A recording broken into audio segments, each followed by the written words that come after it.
നമസ്കാരം. കാർണിക ഹോമിലേക്ക് എല്ലാ കൂട്ടുകാർക്കും സ്വാഗതം.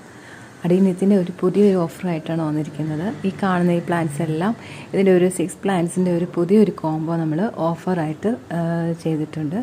അപ്പോൾ ആവശ്യമുള്ളവർ കോൺടാക്റ്റ് ചെയ്യുക. ഫോൺ നമ്പർ ഞാൻ കൊടുത്തിട്ടുണ്ട് ഡിസ്ക്രിപ്ഷൻ ബോക്സിൽ. യെല്ലോ കളറിൻ്റെയും റെഡിൻ്റെയൊക്കെ ഒരുപാട് വെറൈറ്റീസ് വന്നിട്ടുണ്ട്. അതിൻ്റെ പെറ്റൽസിൻ്റെ ഡിഫറെൻ്റ് കൊണ്ട് തന്നെ ആ ഫ്ലവേഴ്സ് എല്ലാം വളരെ അട്രാക്റ്റീവാണ്. അപ്പോൾ നിങ്ങളത് നോക്കുക, എന്നിട്ട് എന്നെ വാട്സപ്പിൽ കോൺടാക്റ്റ് ചെയ്യുക.